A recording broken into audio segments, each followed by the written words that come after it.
So thank you for coming. I'm John Barry. I'm everything that David said except not so cool. I've been, as some of you, actually many of you know, I've been researching the history of ATypI for several years now. It started before the pandemic and it sort of got derailed like everything else during the pandemic years. I did researching vicariously here in Paris and in Reading in person, and did a preliminary origin story, which you can find on medium.com, about where the organization started. So I'm back on it now. I spent Tuesday in the Bibliothèque Fournay looking at more parts of Charles Peignot's archives, and this is just a sort of overview. So here we are, back in Paris, where it all began. ATypI was started in the 1950s by Charles Peignot, who was, as I think David already said, was the president and director of Debernier Peignot, which was one of the two major French type foundries. He had been running it since the 30s, I think, but he was very much a modernist, trying to advance modern design, modern styles. Before the Second World War, he had Debernier Peignot releasing typefaces like Bifure, which is what it says Debernier Peignot there, and the typeface with his own name, Peignot, which is what the first paragraph is in. So he was always interested in what was new. In the 50s, he became a supporter and actually licensor of the Lumitype Photon phototype setting system. But he was also very aware that phototype setting made it easier to make fonts and easier to copy fonts.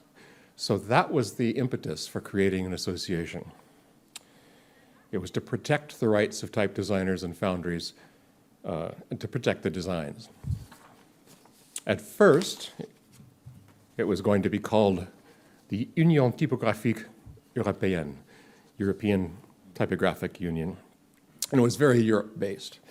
But it didn't take them very long to realize they at least had to include the United States, and yeah. But I do love ATypI. I'm not used to saying that one in French. I do speak French, but and so in those days, the manufacture and marketing of type was an industrial business. Typesetting is either typeset by hand, which is what Debernier and Peignot made, or machine type, linotypes, monotypes, whatever. The equipment was big, expensive, industrial. The fonts were made for those machines only, and they would not work on a different machine. And different countries often had different typographic traditions and different companies selling the machinery and marketing there. It's sort of hard to imagine today when digital fonts cross all boundaries, but the type business was very nationally based in those days. In fact, early on when he was getting people together to try to start ATypI, Charles Peignot was having trouble getting the German foundries to come on board, which is ironic, given that, as Matthew Carter said, when he started coming to ATypI 34 years ago, whatever, 35 years ago, it felt like a German type club. But from the start, ATypI was international. Everything was published in 3 or 4 languages, but the focus was always on the Latin alphabet and on Europe, which is why it was logical that ATypI adopted the Maximilien Vaux system, which, as Leonardo mentioned in his talk just before this, we have deaccessioned and removed for the obvious reason that it doesn't deal with the rest of the world. One of the interesting things is when this was proposed in, I think it was 1957, there was a German national type design system that was being worked on. There was a British one. So one of the reasons for ATypI adopting this was so there would be one agreed upon standard. And it is very useful as far as it goes, but it does completely ignore the rest of the world. So here is from the initial proposal that Peignot sent out to a group of influential typographers that John Dreyfus had suggested. As Dreyfus said, I'm not suggesting these people because they're necessarily easy to deal with, but they're the right people. But this was one expression of the purpose, to get organized and create a code of authors' rights and get it recognized within the international system. There is an international system of industrial design protections, and the idea was to persuade them to incorporate type. The new association proposed to lobby the international organizations responsible for defining intellectual property rights in industrial manufacturing to include the creation of type as a protected right. This would make type designs, like other creative work, protected under the Berne Copyright Convention. This was not the first attempt to protect the design of typefaces. Quite recently, Paul Shaw discovered this document. It's a document in English, an American document from the 1860s. It quotes and translates a French document. Apparently, at this time in the 1860s, there was an intention of creating some sort of association to protect the rights of type design in both France and the United States. And what they were after was, what frightened them was electrotyping, the process of being able to create type, just copy type essentially. It's exactly the same motivation that Charles Peignot had 100 years later. As far as I know, nothing came of this. But the ATypI's copyright work eventually came to fruition in 1973 at the Vienna Diplomatic Conference on Industrial Property, which was intended, it was not just about type, this was just intended to update the industrial standards. And the conference did produce an official agreement for the protection of type design, among other things, which seemed to achieve the purpose of ATypI. This is a picture of John Dreyfus on the left and Charles Peignot on the right, shaking hands under the plaque of the conference, essentially saying, mission accomplished, we've done it. Unfortunately, this agreement had to be ratified by a minimum of 5 countries, and only 2 ever ratified it, one of which was France. So it never came into effect. So it ended up as a dead letter. There have been many other attempts to protect type designs ever since, as we know. It could be a subject of another talk or even a book, probably will be. But as you're probably aware, it is still an open question and a matter for contention and argument, and sometimes lawsuits. But while ATypI may have never have succeeded in securing legal protection for type designs, it certainly did succeed in creating an international typographic community and raising awareness of type and typography in the general public. That is why I think of ATypI's purpose today as basically educational. God knows what they would have thought of it back in the 50s. Actually, they might have been surprised because there were people arguing in the 50s that ATypI should only concentrate on getting a production of type design and not on typographic education, cultural events, so on, even though that had been part of the purpose in the original statement. Obviously, that changed. So, there were annual congresses took place, as they do today, in various international cities. In the early years, they were essentially business meetings where representatives of type foundries and type designers and sometimes educators would come together to meet and schmooze, to conduct business, to renew friendships and enjoy themselves, which sounds familiar. As time went on, this social aspect became more important. As Matthew Carter said, it became clear to them that just trying to protect type design was not enough reason to have an organization. But another aspect was change of technology. And ATypI was very much involved in following and encouraging the new technologies in typography and type design and type setting. This is from one of the ATypI working seminars, which was held. This is probably the most interesting one. There were 5 in the first series. Held at Stanford, California, Stanford University in 1983. Where'd it go here? It was called The Computer and the Hand in Type Design. And it was all about how digital technology would affect the practice of type design and typography and typesetting. It was organized by Charles Bigelow, and participants included Herman Zapf, John Dreyfus, Jack Stoffaker, Sumner Stone, and Donald Knuth. This is Donald Knuth on the left, Herman Zapf in the middle, John Dreyfus on the far right. John Dreyfus, by the way, was essentially the successor to Stanley Morrison as monotype typographic director and as, I don't remember the title, but consultant to the Oxford University Press. And he was a co-founder, very much a good friend of Charles Peignot's. Charles Peignot was the first president. John Dreyfus was the second president. So at this point, in 1973, I believe it was the end of John Dreyfus's term, so he felt mission accomplished. Alas, not so much. A later highlight was Type 90, which was my first type conference. It was in Oxford, England. It was the first ATypI conference that was explicitly looking outward. It was very much a bigger event, more of a festival almost of type, and encouraging the participation of people outside of just the tiny little industry. Roger Black was the one who organized that. Carol Waller, who was the Type Director Club director, was the one who made everything actually happen, as these things usually do. Roger had that statement that you can see at the bottom: by the year 2000, everyone will have a favorite typeface, which seems like a radical statement in 1990. Not so much now.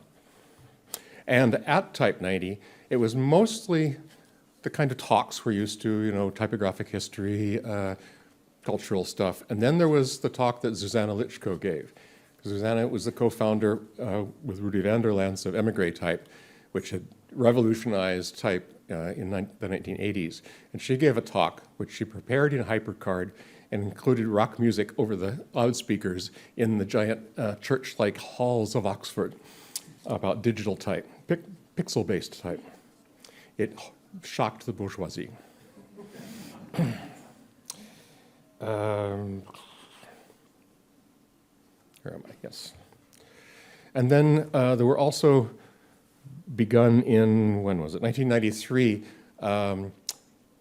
There was essentially a guerrilla ATypI that Peter van Blokland and a number of people created to give, as an alternative to the sort of dry, almost academic track, to have a type lab where you could actually do hands-on work with Macs and Macintoshes and printers and actually create new type right there as you were working and use it the next day in the daily newsletter. This was the Gazette or Chronicle and the Gazette. I'm not sure if those are two different. I think they're the same year. I'm not sure why they're called differently.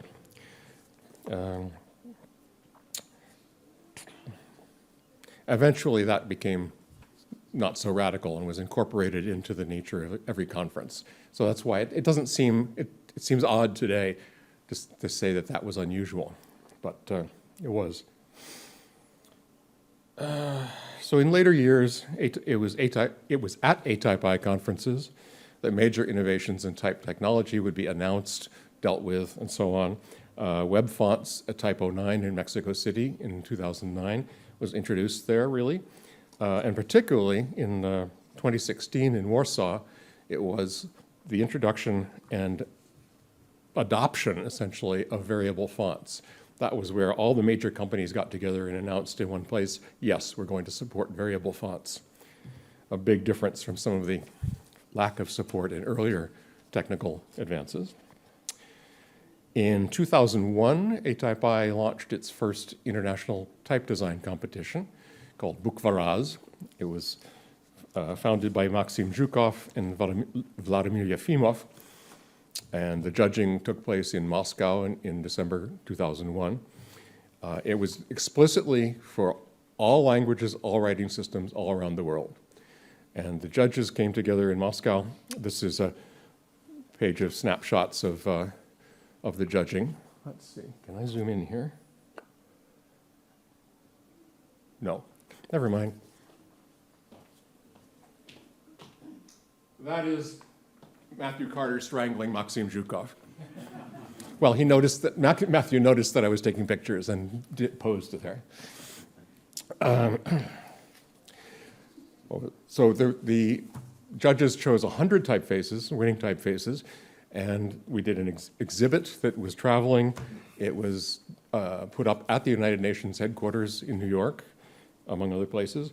The Bukvaraz competition, Maxim was the typographic advisor to the United Nations, and this was ATypI's contribution to the United Nations Year of Dialogue Among Civilizations, particularly appropriate since it was 2001.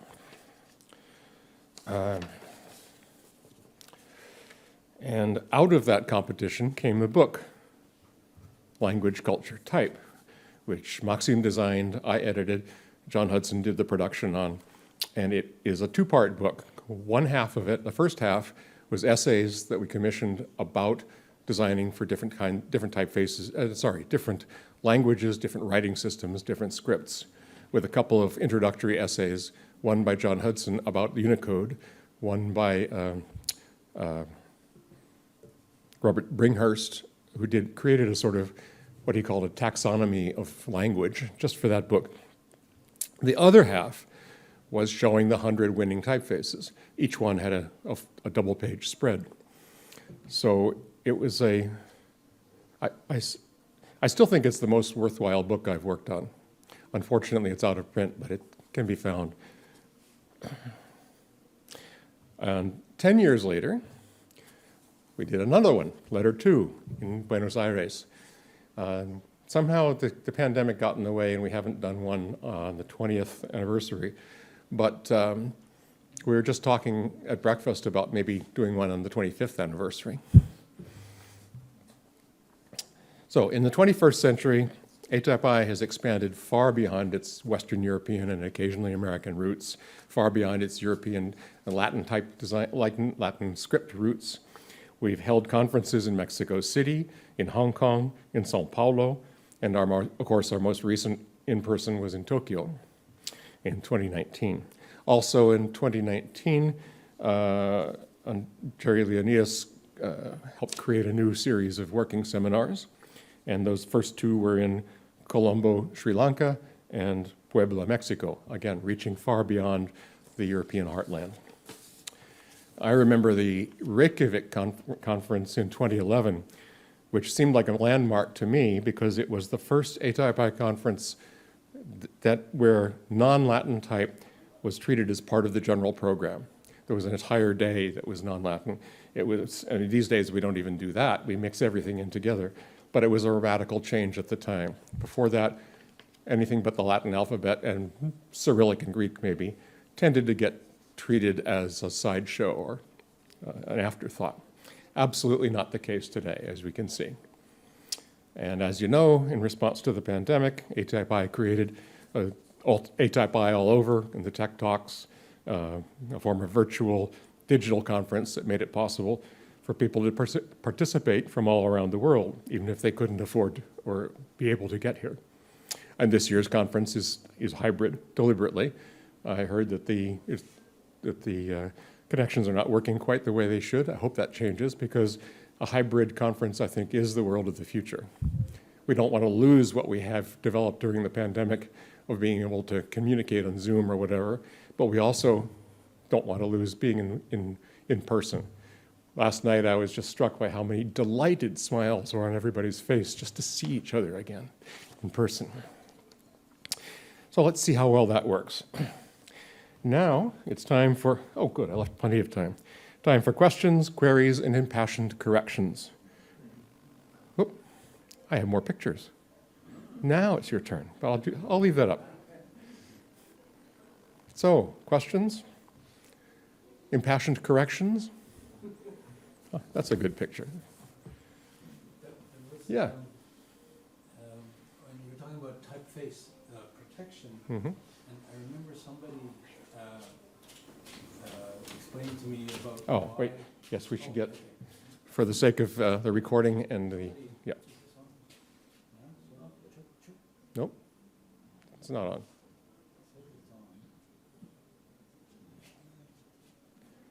Can I just talk loud? We need it for the recording. We need to make sure. There's nothing like a recording where somebody's shouting in the background and you have no idea what they're saying. Yeah, maybe. Okay. So somebody tried to explain why typefaces were so difficult to protect in the States. Mm-hmm. And the example they gave was, I designed a chair, Mm-hmm. and it sells like crazy. Mm-hmm. And so you come along and say, Mhm.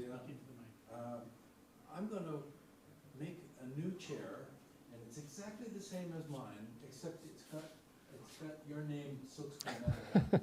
Yeah?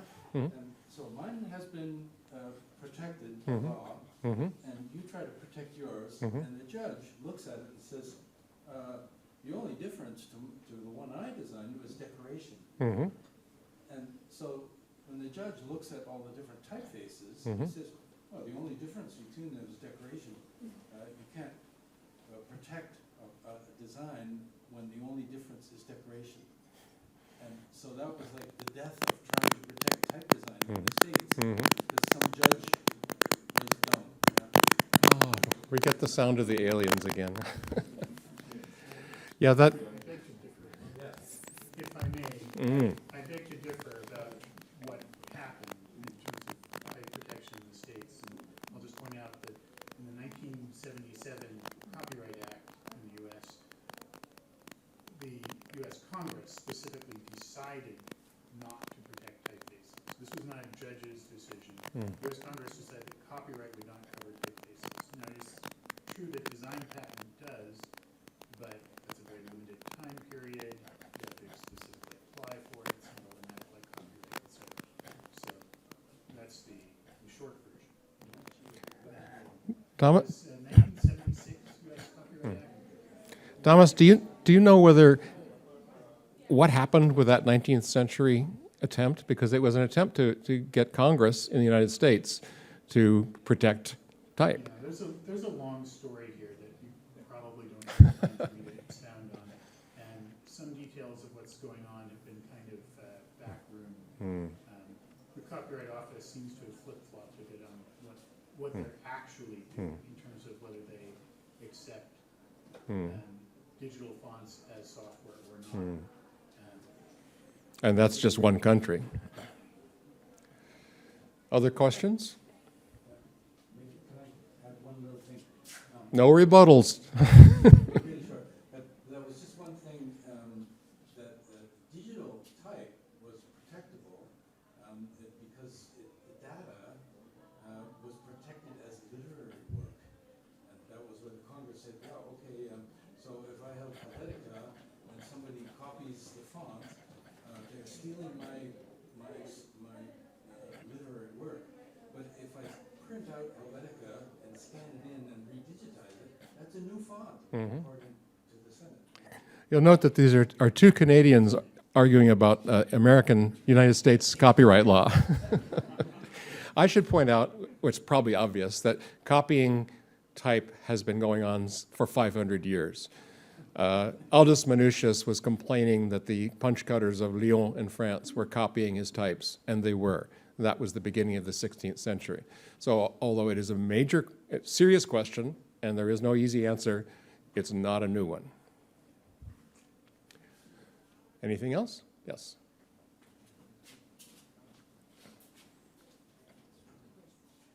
Hello, I'm Vivian Hartman from Our Types.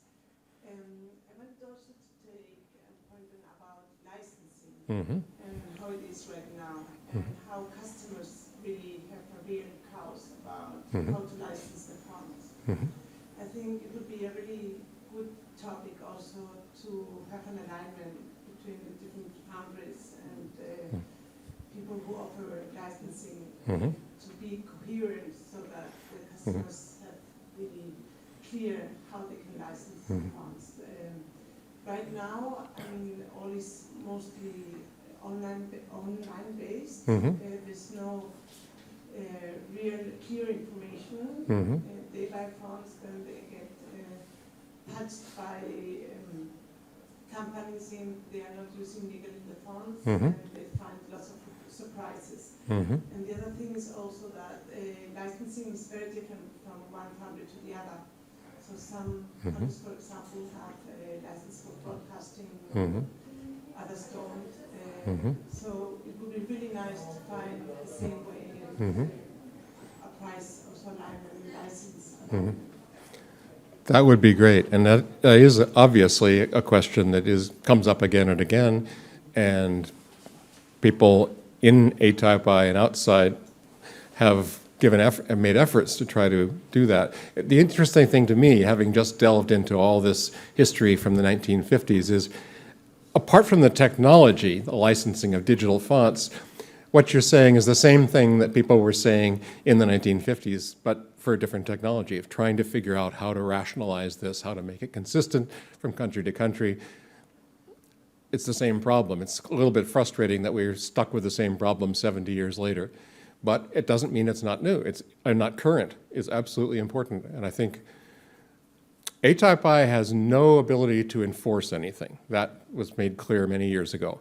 There were early on, there were ideas of creating arbitration through ATypI, and legally and practically that's not possible. But educationally, trying to encourage, trying to bring people together to create standards like what you're saying, I think that's very much ATypI's work. Okay. Anyone else? Well, if not, thank you very much.